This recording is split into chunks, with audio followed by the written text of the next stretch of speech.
میخوایم امروز کارمون یه مقداری ببریم جلوتر. من با کلیک وسط این لای کروز رو میارم جلو و حالا یک لیر به نام لای صرف هم ایجاد میکنم.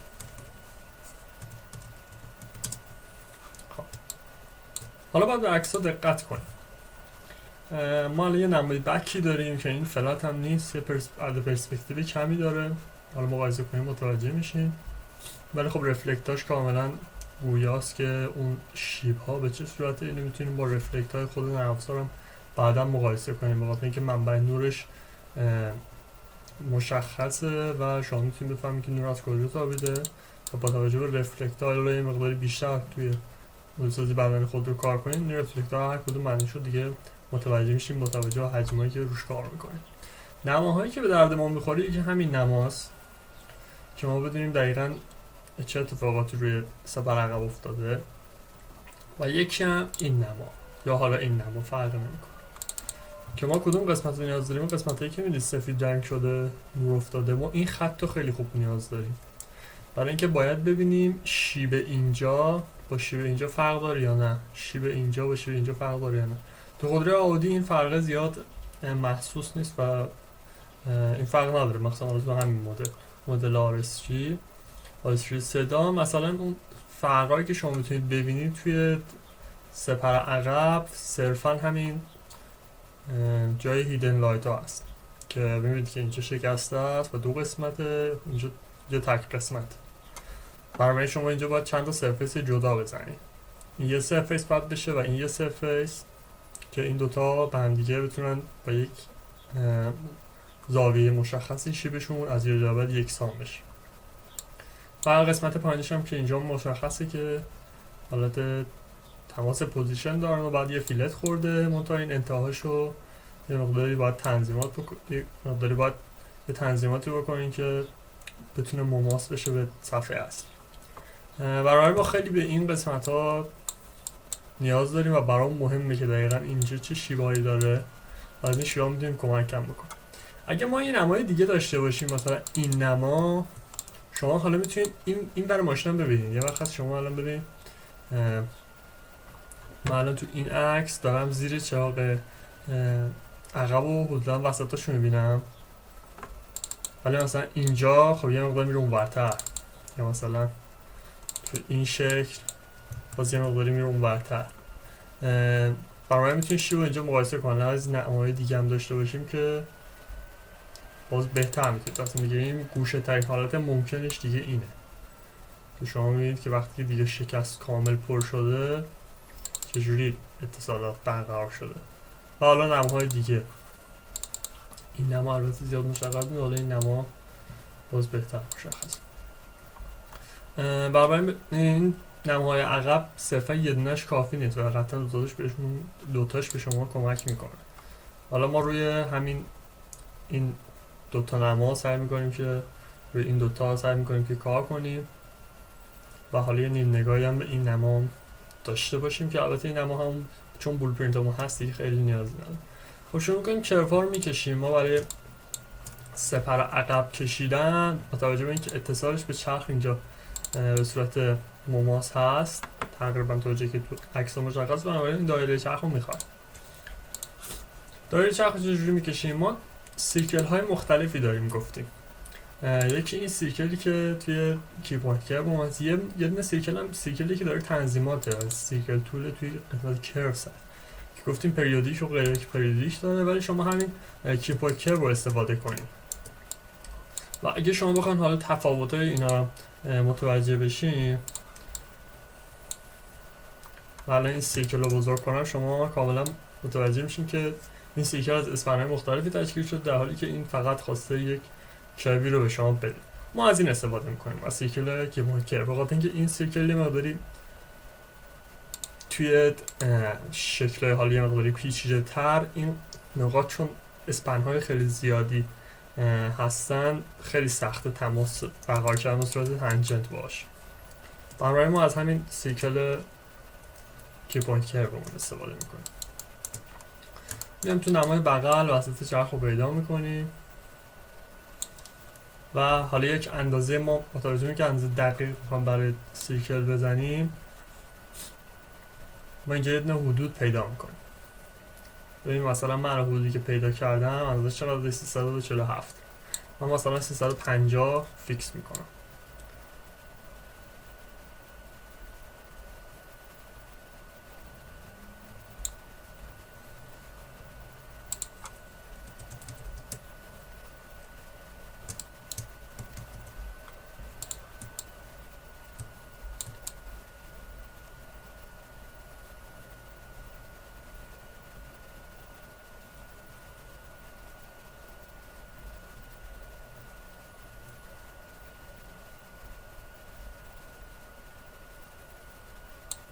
فقط 305.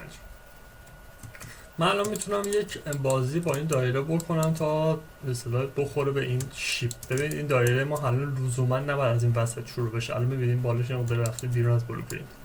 اگه ما بلوپرینت رو دقیق در نظر بگیریم میتونیم یه مقداری اینو بیاریم پایین‌تر. ببینید مرکز خود چرخ با مرکز فندری که دلگیری که ما اینجا داریم، ویل آرکی که داریم، یه مقداری متفاوته. بنابراین اینو حتما در نظر میگیریم برای کارمون.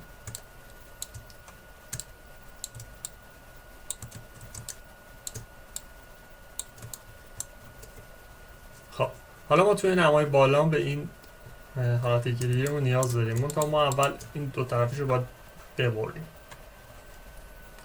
برای برش ما از دستور دیتچ میتونیم استفاده کنیم. دیتچ که چیکار میکنه؟ آقا یک دایره رو از یک نقطه‌ای برامون میبره. حالا شما من دیلیت کردم، نقطه رو میتونی هر جا بزنیم. من الان کنترل رو بگیرم و این نقطه رو بزنم و گو رو که بزنم از اینجا برام الان بریده.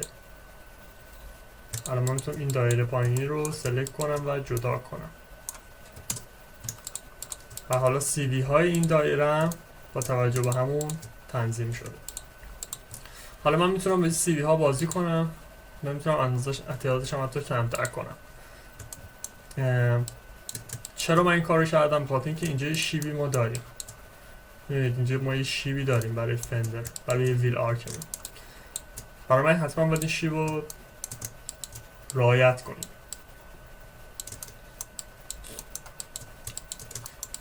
گفتیم که برای ویل آرک روش های مختلفی هست. این یکی از روش ها بود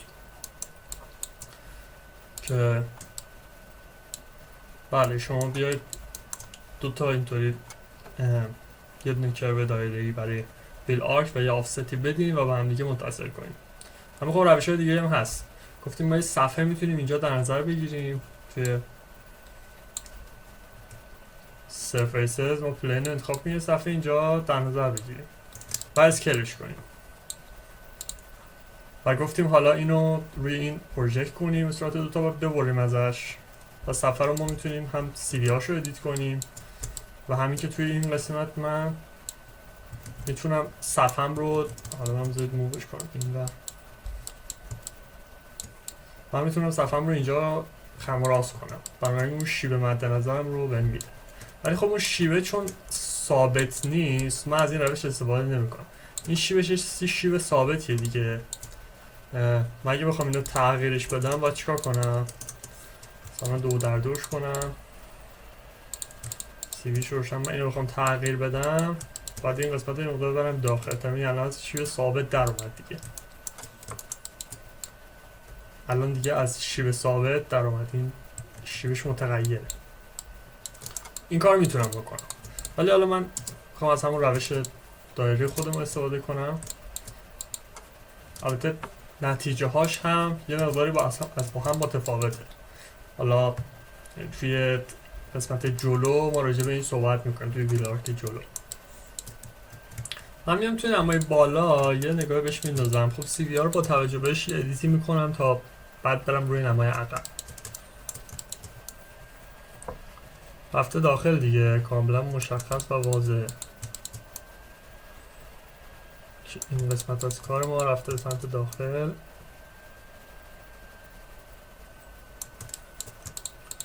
و این قسمت هم همین.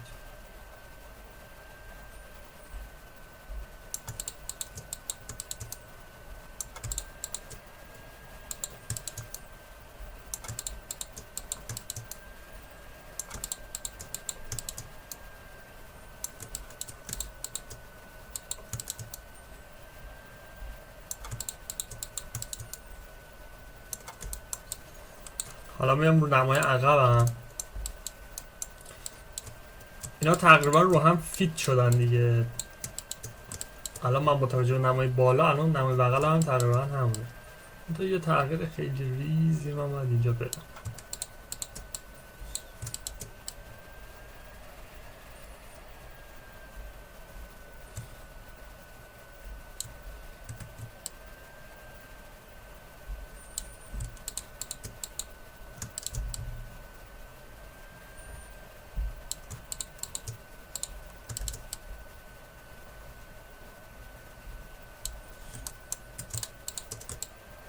و خب این قسمت هم قطعا همینطور دیگه.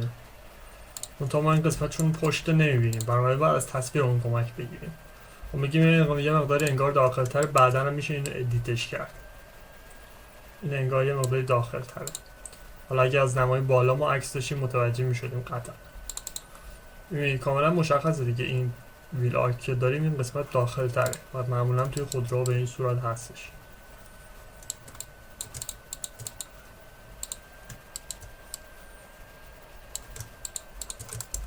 خب یه همچین چیزی این الان شد ویل آرک.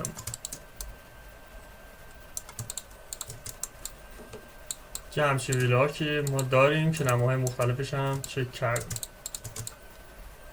و کاملا هم فیت بلوپرینت.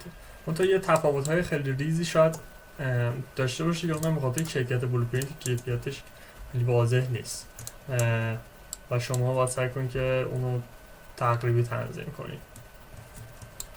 خب من کارم رو ادامه میدم. من این سی بی ها رو دیگه نیازی ندارم که ادیت کنم. سی بی ها رو میبندم. حالا شروع میکنم خطوط سپر رو. من تصمیمم اینه که اینو به صورت 3 خطی بیارم. یعنی چی؟ یعنی اینکه به صورت 3 تا خط که یکیش پیلت مابینه، این یه خطه، این خط دومه. اینطوری راحت تره دیگه تا اینکه یه دونه بکشیم ما سی بی ها رو انقدر ادیت کنیم تا نزدیک بهش بشه. درسته؟ خیلی دقیق تره به این صورت. ولی خب به صورت تک خط هم ما میتونیم. حالا من میگم الان چطوری. ببینید ما الان یه حدودی براش در نظر میگیریم، میگیم که خب با این شیب الان خطمون اومده، با این شیب من سی بی هاشو ادیت میکنم اینجا یه مقداری پایین تر. خب میرم تو نمای بالا میارم وسط و اینا رو هم یه حدودی میذارم که تقریبا اینا وسط قرار بگیرن. خب من سیمتری الاین رو استفاده میکنم اینجا. خب سیمتریش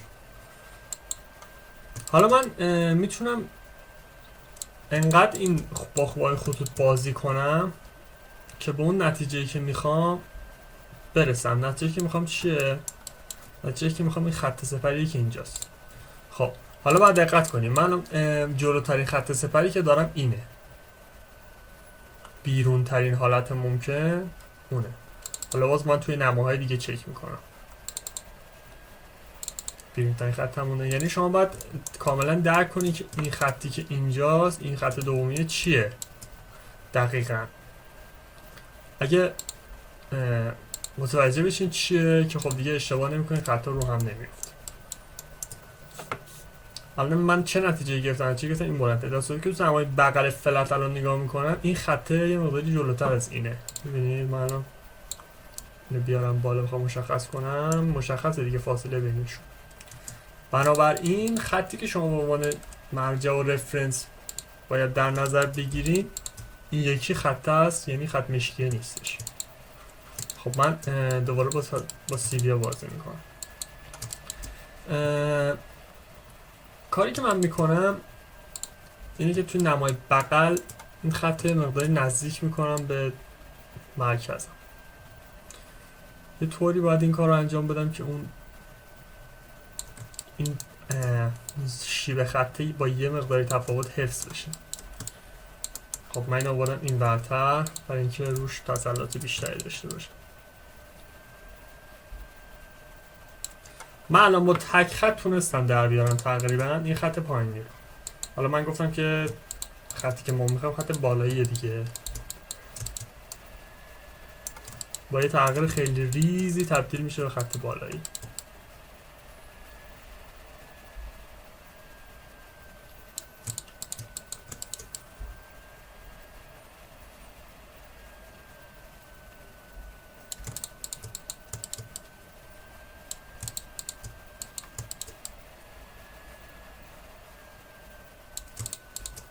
یه همچین چیز. خب این سی وی مد نظر ما نیست، ما شیبش رو یه مقداری روش فوکوس میکنیم. من حالت کروچر همون فعال میکنم. این کرو مد نظر ما خیلی سخت میتونیم همچین کروی رو به نرم افزار به اصطلاح بخورونیم. چرا؟ به خاطر اینکه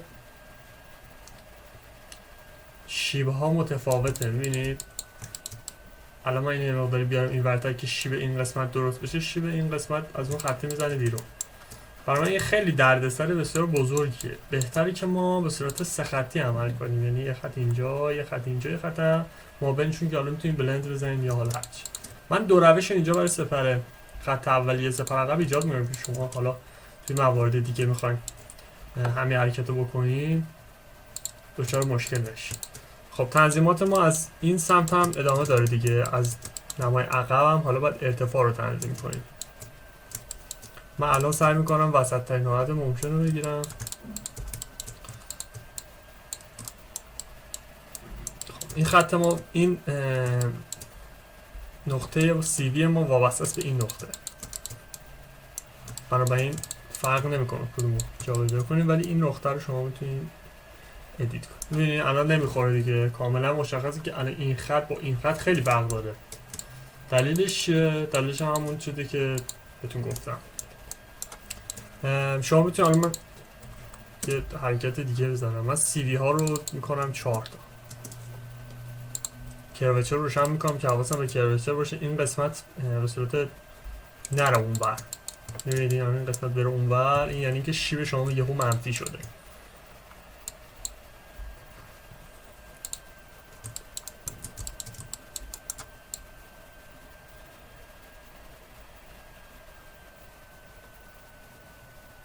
خب من میگم که توی این قسمت کروچرم شیبم رو هم مشخص کنه، مکسیمینشون.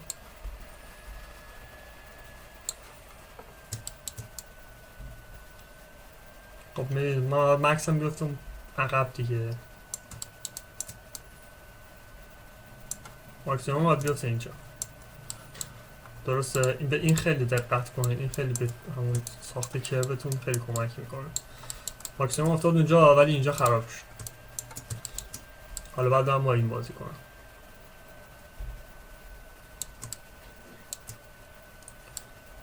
خراب شد که چه هرچند کلا به هم ریخت این قسمت.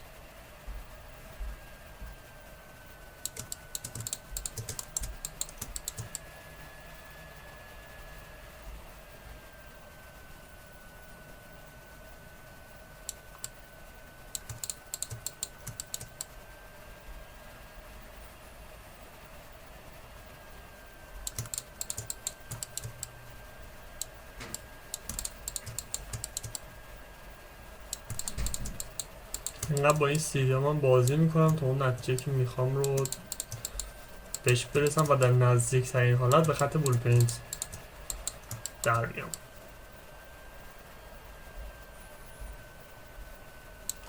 خب ببینید که ما هر کاری که میکنیم این ایجاد نمیشه، یعنی همون حالت قبلی که داشتیم که سیوی همون تعدادش کمتر بود خیلی بهتر بود. این حالت خیلی بهتر نسبت به این حالتی که رو داریم. بنابراین ما یا باید روی همین این کروی که اینجا داریم روی همین توافق کنیم، یا اینکه خودمون یه تغییری بدیم که مثلا سه خطیش کنیم یا از این قبیل تغییرات.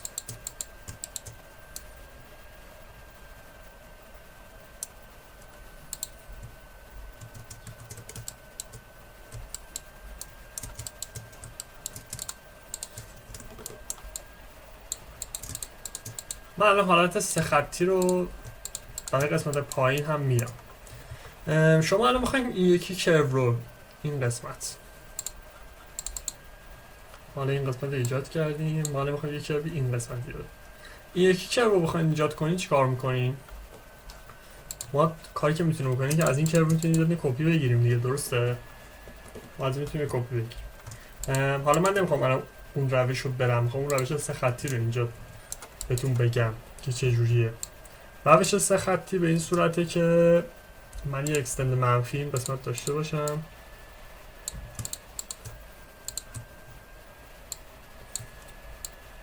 خب من تا یه حدی اینو میارم، تا یه حدی که مثلا دیده میشه تا اینجا به فرض و سی دی هاش هم دوتا میکنم. حالا میام تو نمای بالا همونو میارم. الان دردسر که باش میخوریم اینه که برمیخوریم اینه که ما الان شیبای اینجا با هم دیگه فرق داره،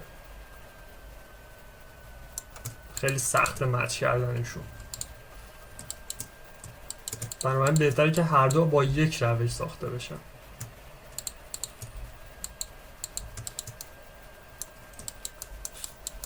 خب یه همچین که روی منجا داریم. حالا من تو نمای بغل بیایم پایین تر،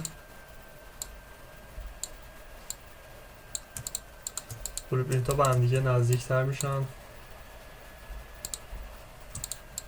نماش و بهتر میتونیم نزدیک تر به اون خطی که داریم. نمای بغلم یه چک دوباره بکنم.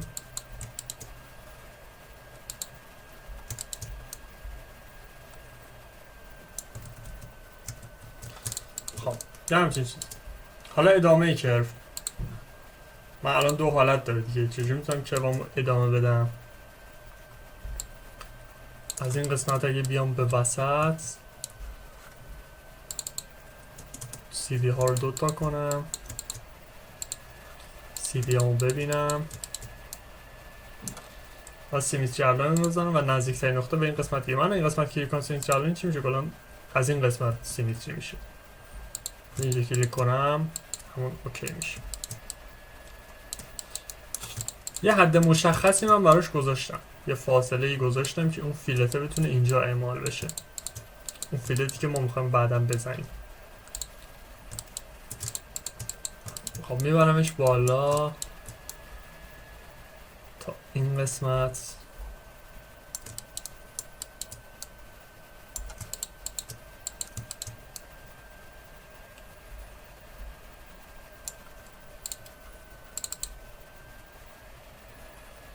اینو ما میخوایم ایجاد کنیم دیگه، دقیقا لب دیفیوزرمون هست. منتها چیزی که متوجه میشیم اینه که این دقیقا روی این نیست، حالا یه مقدار رفته بالاتر. حالا به اونم میرسیم، راجبش بعدا صحبت میکنیم. ولی حالا علل حساب فعلا اون مورد ساده‌ای که داریم رو میزنیم. حالا فیلتی که بینشون بزنیم چجوریه؟ میگیم که فیلت بین این دوتا من یه فیلتی اعمال میکنم. حالا باید اندازه‌شو من پیدا کنم دیگه، باید اندازه های رندوم بدم. خب مثلا 225 الان دادم اوکی شد. بیشتر هم میتونم بدم 25.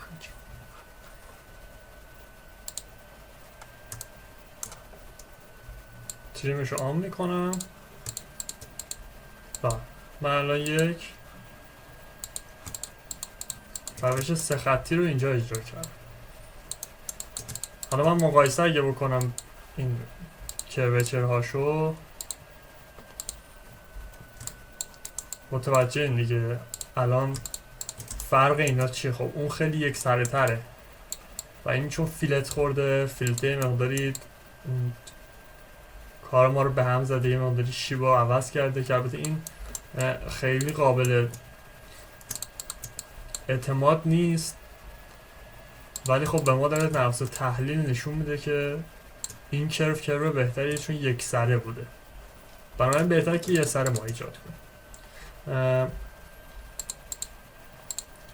حالا ما راجع به این قسمت صحبت کنیم که دقیقا باید اینجا چجوری ایجاد کنیم. ببینید این قسمت جدا از این قسمت، بنابراین شما باید یک این کروی که اینجا داریم دقیقا این قسمت این رو ادامه بدین و باشه شکلی بسازید. یه سطحی رو بسازین. بعد این قسمت بیرون زده رو ازش جدا کنین، یه آفستی بگیرین، این سطح رو ایجاد کنین و بعد بتونین این سطح رو واسه از درافت تول ایجاد کنین. یعنی این خط الان این خط اصلا متصل نیست، جداست و شما لزومی هم نداره حتما برین روی این خط برای خط اون یکی، برای اون شیب لزومی نداره شما برین روی این. برای من یکم باید بیاین عقب‌تر. من این خطی که با فیلت ساختم پاک میکنم، از این خط بالا یه کپی پیست میگیرم که شیبش برام محفوظ بمونه و میارمش این قسمت. خب گفتیم که لازم نیست حتما اینقدر جلو باشه، یه مقدار میتونیم بیاد عقب‌تر. ما چند تا روش داریم، میتونیم الان اسکیل کنیم. درسته، من الان این کربامون رو بزنم قرینه بشه و حالا سیمیتری الان هم براش بزنم چون که اینجا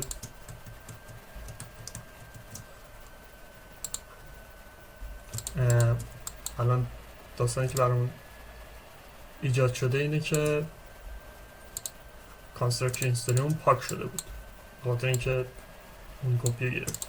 بنابراین ما الان کاری که میتونیم بکنیم اینه که پیوتش رو بیاریم این نقطه بذاریم که بود و بیایم تو نمای بالا یک اسکیل داشتیم. حالا اسکیل به کدوم سمت که وسط رو که بگیرین اسکیل میکنه فقط در جهت ایکسی که داریم. باید در جهت ایکس اسکیل کنیم. منتها گفتیم این بیرون زدگیه رو که در حقیقت توی نمای بغل ما اسپات کرده بودیم، این بیرون زدگیه رو باید بیایم تا اینجا. الان اسکیل که میکنم تا کجا آوردم؟ تا این قسمت آوردم. بیرون زدگیه رو ما میخوایم بعدن خودمون، تا این قسمت آوردم. و کاری که حالا میکنیم اینه که خب ما از فری فرم بلند میتونیم استفاده کنیم، ولی کاری که باید بکنیم و لازم بکنیم که کرب وسط رو اول مشخص کنیم و با استفاده از حالا اون کرب وسطی که داریم بقیه کار بریم جلو. من دست به شیبش نمیزنم، میذارم شیبش همینطوری باشه و بعدا ازش حالا این قسمت رو میبرم. خب ما سطح مقطع وسط رو باید مشخص کنیم، چیزی که ما توی مدرسه CAS حالا دوره قبلی بچه‌ای که بودن میدونن که این برامون خیلی مهم بود، این که خط وسط رو مشخص کنیم. من اول بذاریم یه مقدار این خط رو اسکیلش کنم به سمت جلو. الان دیگه چون شیبامون ثابته ما الان راحت میتونیم اون اسکیل بازی کنیم. این یکم بیارمش جلو. چرا این کار کردم؟ چون نمای بغل دیدم که این خیلی عقب بود و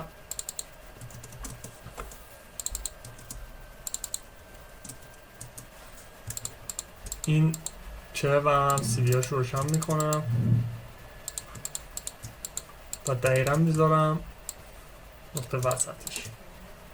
نقطه پایینش هم که اوکیه. خب با این نقطه ما باید این شیب این قسمت رو تعیین کنیم. خب شیب این قسمت هم که گفتیم ما میتونیم از اینجا ببینیم یه برآمدگی خیلی ریزی انگار داره، ظاهرا یه برآمدگی ریزی داره و توی نمای ساید بلوپرینت هم تقریبا این برآمدگی هست. حالا شما میتونید، من میتونم با 3 تا این برآمدگی رو با 3 تا نشون بدم.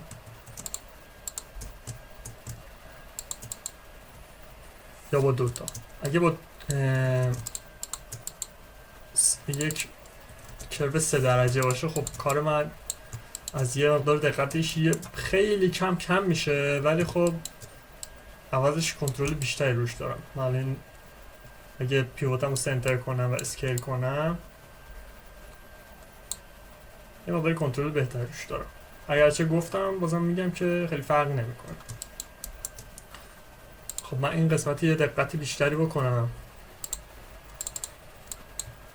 این قسمت پایین رو که ببینم دقیقا با زاویه 90 اینجا مدت نه یه مقداری یه خیلی کم برآمدگی داره.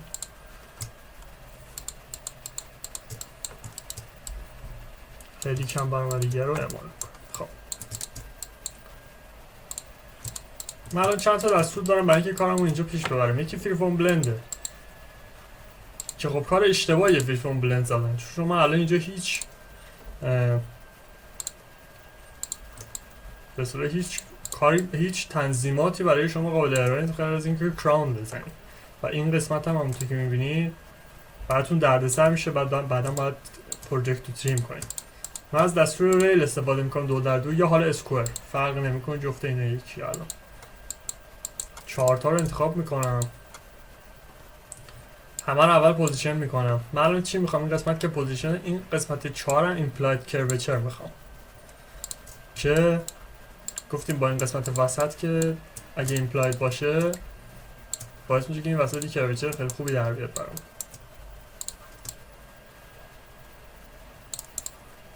حالا این قسمت بالی سپرمو در اومد. برای ادامه کار من باید اون قسمت ازش خالی کنم، اون قسمت دیفیوزری که گفتم باید این قسمت ازش خالی کنم. خب چیکار میتونم بکنم؟ من از این کرو باید از این لاینم باید یه کپی پیست بگیرم ببرم بالا روی این قسمت دیگه. درسته؟ الان من نمای بغلم یه چکی بکنم. بعد تقریبا این قسمت. حالا من برشی که باید بزنم یه فیلتی باید، یه خطی باید اینجا بندازم و یه فیلتی هم اینجا بزنم که حالا راجبش صحبت میکنم. من فعلا اینو توی صفحه انجام میدم، این کار رو توی صفحه انجام میدم، ولی خب اصولیش اینه که شما ببینید نما عقب اگه دقت کنین این یک حالت خمی داره، این خم رو باید رعایت کنید حتما، که منم اینجا رعایتش میکنم قطعا. چطوری؟ با سیویاشو روشن میکنم، یه ادیت اینطوری روش میزنم.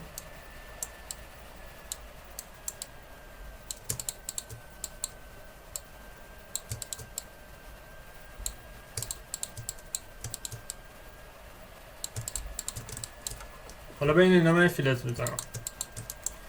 منتها دقت کنین که این لاین دومی که شما اینجا ایجاد کردین اینا رو فعلا موو کنین به سمت عقب، که شما رو عقب رو این کار کنین، رو نمای عقب.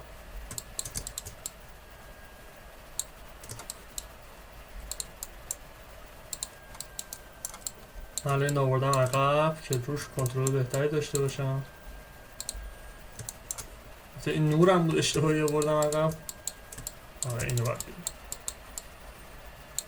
میاریم در نزدیکترین حالت ممکن که اون فیلته بتونه برقرار بشه. خب من آوردم اینجا. حالا من یه فیلتی باید بین تا بزنم دیگه. اینجا مقداری تنظیمات داره، شما باید یه فیلتی که مد نظرش خودتونه رو بتونید بزنید. من یه سری عدد بهش میدم، ببینید 25 میشه مثلا 30 هم میشه. یه مقداری این قسمتش باید بره اونورتر، درسته؟ این فیلتی که خورده برای من شیب اینجا هم باید تیزتر بشه.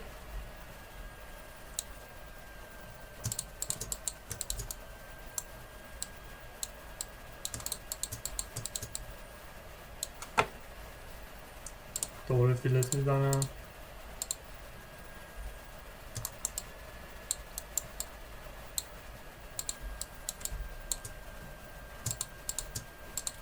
خب این زاویه‌ای که من اینجا دارم برای این کروم مناسب نیست، یه روتیتی بهش میدم که راحت تر بچسبه بهش.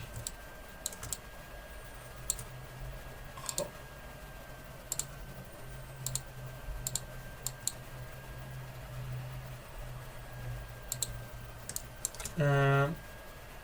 حالا من شروع کنم عدد دادن.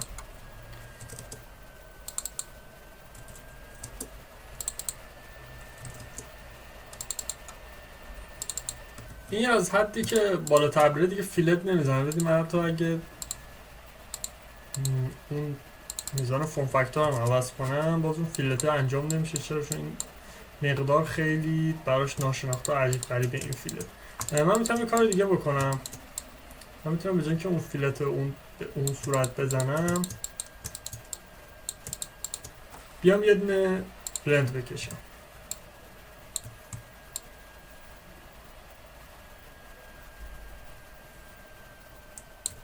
ما الان بلندمون دقیقا اون چیزی که میخواستیم بهمون داد.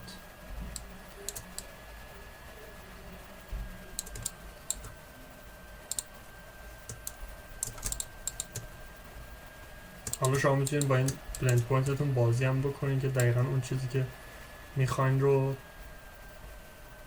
در بیاریم، ولی چیزی که من میخوام یه همچین چیزی. حالا کاری که میکنین پروژکت کردن و بریدنش هست دیگه روی این صفحه، روی قسمت ویو. خب ما هم این خط رو داریم هم این خط پروژکت میکنیم و حالا چی میگیم آقا این قسمت رو شما نگه دار، اون قسمتش که قرمز نگه هم داره. خب همچین چیزی ما هم داریم. حالا دیگه این قسمت پایینش رو شما میتونید خودتون کار کنین. چطور؟ من الان این پایین سپر رو از این نقطه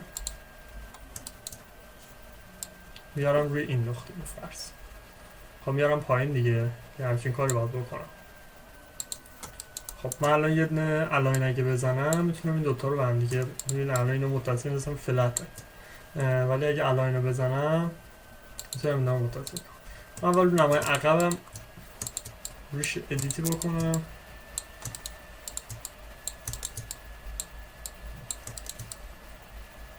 که نزدیکترین حالت ممکن لااقل بیاد، که توی الاین هم بعدا دچار مشکل نشه. مثلا یه همچین حدودی باید بیاد دیگه. خب حالا الاین میکنم،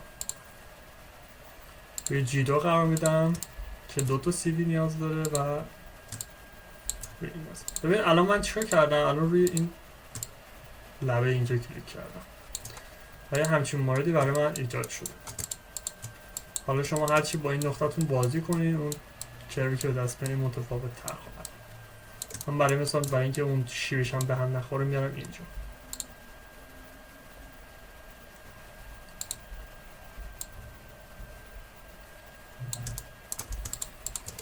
پس من کرو اینجا رو هم خودم تونستم بسازم و در بیارم و ادامه کار دیگه. ما الان کدوم قسمت رو داریم؟ الان این قسمت رو داریم دیگه. کاری که ما میتونیم بکنیم اینه که با توجه به نمای عقب این کرو هم ایجاد کنیم و این کرو هم میخوام دیگه،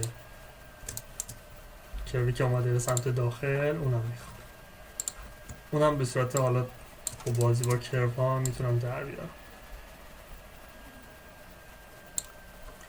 میذارم روی همچین جایی و این قسمت هم حالا اینجا. من برای اینکه این رو اینجا متصل کنم یه نقطه از این قسمت رو میخوام. اون نقطه رو فعلا من میذارم اینجا، این رو روی 1 تنظیم میکنم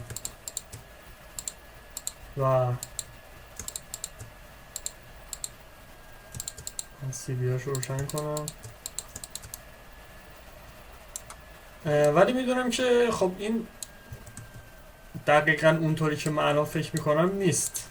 من الان اینجا رو که ببینم این نقطه‌ای که الان من معین کردم پایینه و یه مقداری تفاوت توی محور وای داره. من این نقطه پایین اینجا رو در آوردم دیگه. خب داخل تره دیگه، مشخص دقیقا روی اون نیست و توی نمای عقب هم ما اینو کاملا داریم لمس میکنیم. توی نمای عقب هم الان مشخصه که این چقدر پایینه.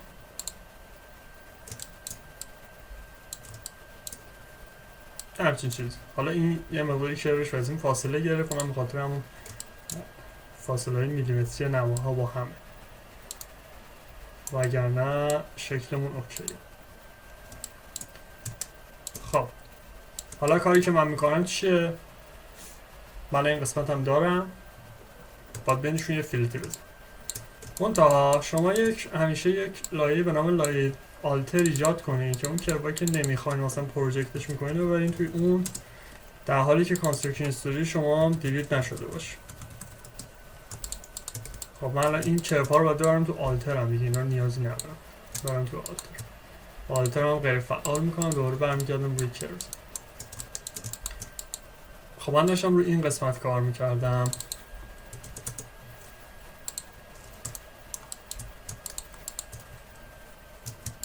و همونطور که میبینید یه مقداری باید برم داخل تر. حالا اون دیگه اصلاح شد، حالا این قسمت هم دیگه اصلاح شد، دقیقا اومد روش قرار گرفت.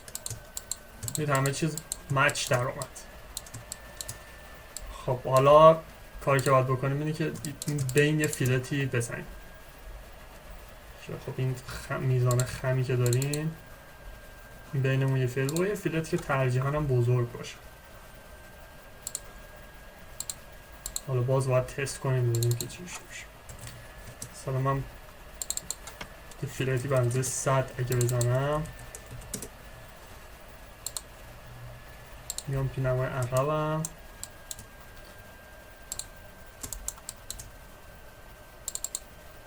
روی 150 میتونیم حساب کنیم.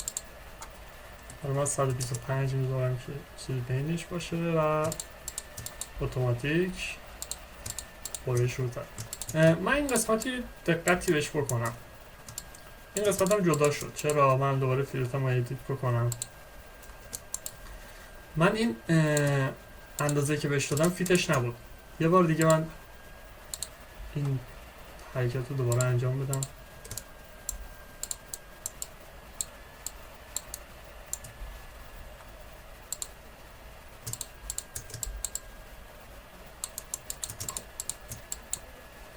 ببینم فیت شد یا نه. الان فیت شد، الان اوکی شد. اون موقع یه مقداری از نظر طالب زاویه‌ای به مشکل خورده. این حالا من چون فیلت هم زدم دیگه نمیتونم اینا رو ادیت کنم، ولی اگه حالت رو برگردونم به حالت قبلی میتونم الان یه ادیت بکنم. الان اینو برآمده کنم یه مقداری، حالا فیلت بدم.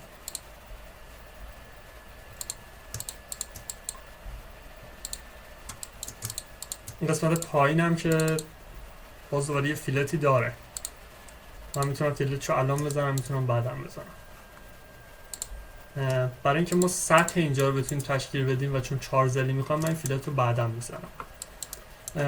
خب حالا این قسمت رو ما داریم. من الان از بخش بالای این حالت دنباله اسکرتی که دارم میتونم این مواردی که نیاز دارم رو سطح مقطعش رو بکشم. منتها دقت کنید حتما به شکلی که داریم. برای برآمده فرو رفتنش حتما شما به اون شکل نیاز دارید.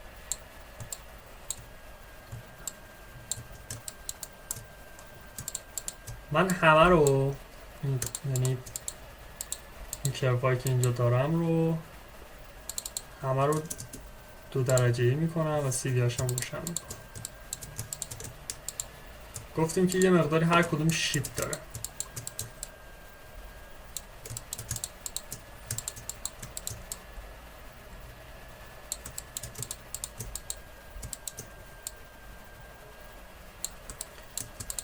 اینا همشون به صورت پوزیشن هستن، ولی خب یه شیبی هم دارم. من اینجا زوم کنم، این قسمت هم که تقریبا فقط شیب نداره ظاهرا.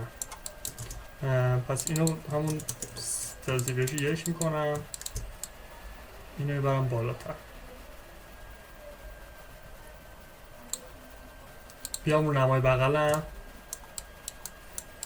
خب حالا ادیت که باید بزنم چیه؟ اینا رو همه رو تنظیم کنم روی اون قسمتی که میخوام.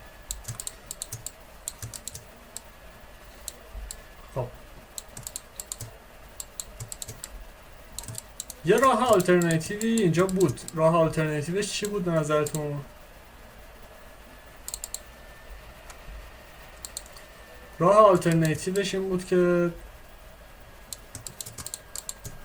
من بیام اول همه رو تبدیل به CV های 1 به رسالت تک درجه کنم، یعنی سرترش رو فقط بتونم دست بزنم،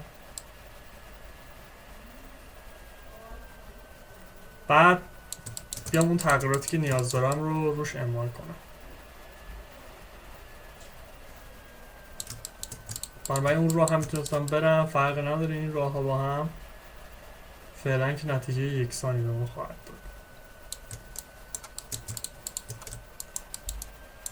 واسه تقریبی چیزی در آوردیم. حالا من این قسمت رو باید بدونم که این مقداری عقب‌تره.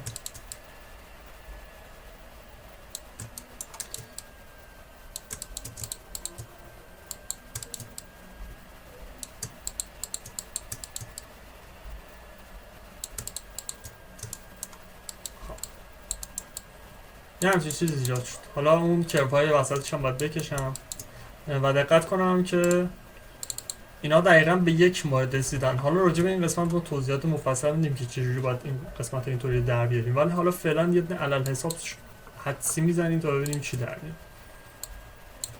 من الان تمام اون نقاط اتصال رو بس میکنم به جاهایی که خودم حدس میزنم باشه.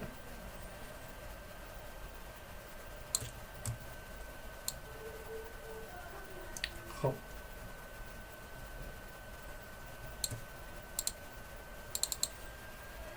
با اون شیبه هیچ ارتباطی نداره، وسط شیبه. و خب هم یه دونه هم این قسمت داریم که به صورت کامل اومده روی این یکی کرف.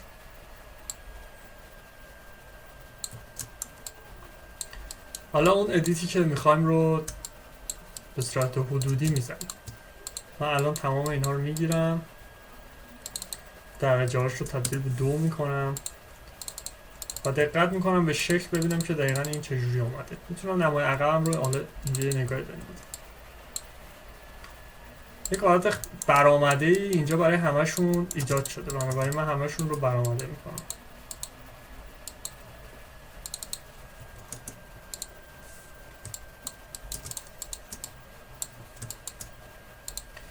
من همه اینا رو یک حالت برآمده ای بهشون میدم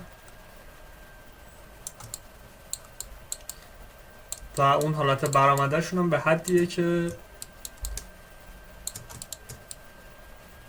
میبینید سطح رو باید پوشش. خب ما این با این سی بعدا میتونیم دوباره کار کنیم، ادیت کنیم. الان من کاری که میخوام بکنم این که با استفاده دستور اسکوئر من تمام این موارد رو به صورت پوزیشن به هم متصل کنم.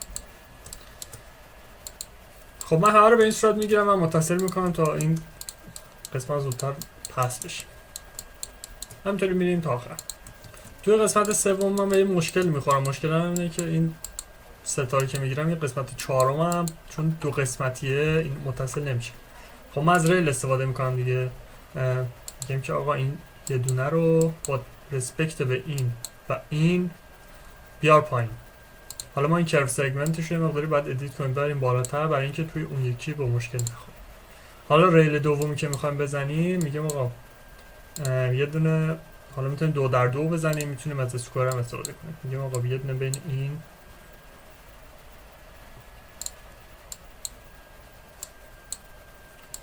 با رسپکت به این دوتا برای ما بزنیم و جنریشن وانمون رو تنجنت میکنیم.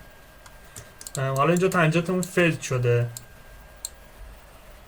من باید ببینم که چرا فیلد شده. میتونم ادیتش کنم، همون تیک ها رو هر کدوم میزنیم. خب الان روی تیک دوم ما که ریبیلد رو زدیم یک تنظیمات خودش اعمال کرد که با 12 تا اسپند اینو چسبون. ما میتونیم اکسپلیسیت کنترل رو روشن کنیم و خودمون یک تنظیماتی بهش بدیم، مثلا درجهش رو یه حدی ببریم که بتونیم مثلا یه ادیتی بکنیم. برای مثال من 9 در 9 ش کردم که بدون اسپند باشه و این تنظیمات هم قابل ارائه است. خب من الان این خط پایین اینجا تقریبا اینجا افتاده متاسفانه، بنابراین باید برای این یه فکری بکنم. اکسپلیسیتم رو برمیدارم، با همین اسپنم فعلا کار میکنم تا ببینیم بعد چی میشه. من الان این قسمت ها رو باید بهش دقت کنم ببینم مماس شده یا نه. ببینید الان تقریبا به اون نتیجه که میخواستیم رسیدیم. این یعنی از نظر اینکه دقیقاً کجا مماس بشه، ولی خب با هر کدوم از این سی وی ها شما بازی کنین اون تماسش رو میتونین حالت مماس بودنش رو تغییر بدیم. من الان این سی وی رو سلکت کردم، میزنم روی موو و تاگل میکنم. حالا موو میتونم بکنم، هر مووی که بکنم اینجا اعمال میشه. خب یه مقداری باید ببرم داخل تر دیگه. من اینو هرچی بردم داخل تر این سطح هم صافتر شد.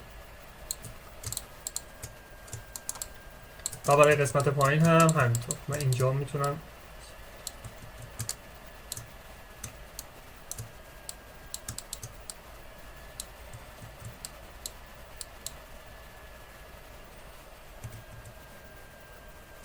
خب حالا این قسمت اینطوری خوبه. ببینید الان این قسمت یک حالت تانجنسی داره، ولی خب این قسمت ها یه حالت حالا فیلت هم بزنیم که مقداری بهتر هم میشه. قسمت که ما ایجاد نکردیم کجاست؟ این قسمته. چند تا حالت داره. ما این که میتونیم اصلا به این توجه نکنیم. ببینید ما الان فری فرم بلند اگه بزنیم میگم ما آقا این لاین رو به این قسمت متصل کن، این قسمتش اجلاین باشه و این قسمتش کانکت اندز باشه. صورت رنگی من الان میگم در بیاره. خب یکیش تانجنت پوزیشن میکنم. خب آپدیت اون قسمتش که اجلاین متصل کرد. حالا توی شیدینگ ببینیم یه همچین چیزی برای ما ایجاد شد. حالا من اصلاحاتی که میتونم اینجا بکنم چیه؟ یکی اینکه اول اینکه این تنظیماتش رو باید تغییر بدم وقتی این قسمتش انگار برآمده شده. میام روی فری فرم بلند اون قسمتش رو میکنم حالا روی دیفالت میذارم. روی دیفالت فرق نکرد، روی کانکت اندز میذارم. سرفیسش رو بزیر میکنم. خب اینا که تغییر نکرد. برای من مجبورم با ریل بزنم. همش هم پوزیشن کنم.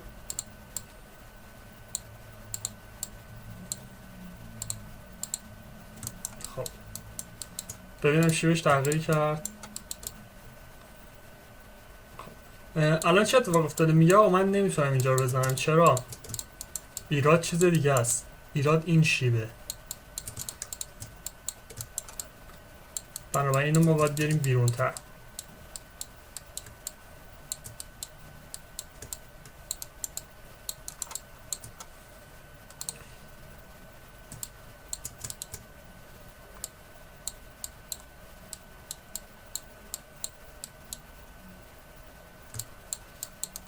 دوباره یه نگاه بندازم. میبینیم قسمت چه اتفاق برش رخ داده.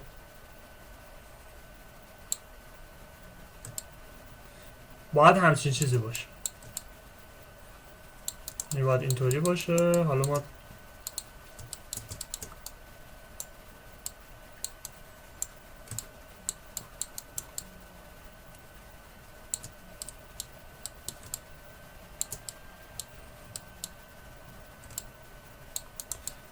الان بهتر شد.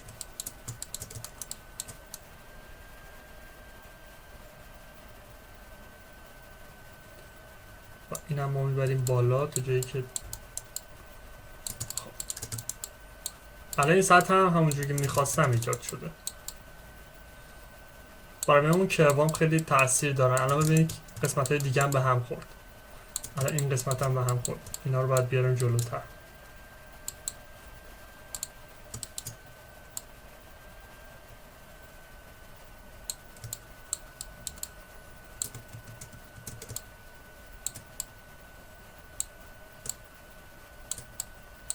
اون بادش رو ما باید بتونیم در بیاریم.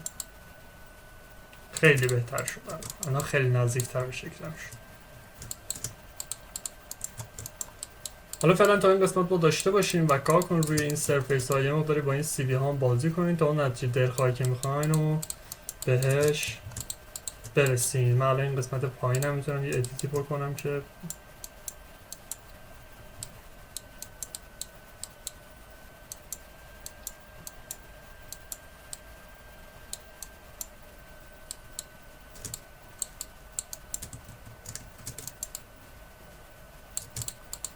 اسپن های کمتری داشته باشه. بهتر شد.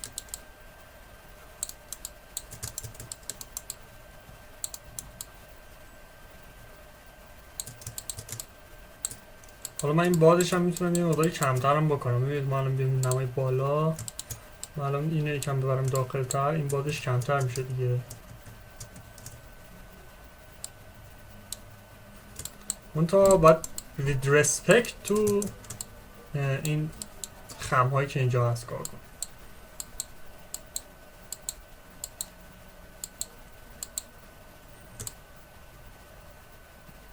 الان بهتر، خیلی بهتر.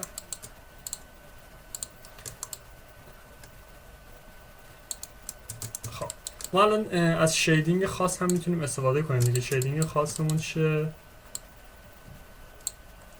من الان شیدینگ خاصی که میتونم استفاده کنم این شیدینگه، شیدینگ کروچر، که میتونید شما از اینجا یک ادیتی داشته باشیم. میتونید با این سیدی ها اینقدر بازی کنین تا اون، چون ما نمیبینیم اون قسمت رو، یه مقداری برامون سخته که به اون نتیجه که میخوایم برسیم.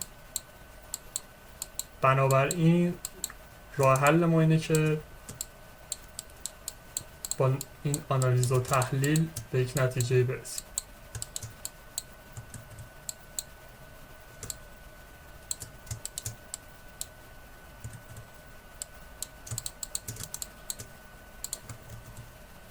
بهتر شد نسبت به اون چیزی که ما اول داشتیم و خیلی نزدیکتر به شکلم شد.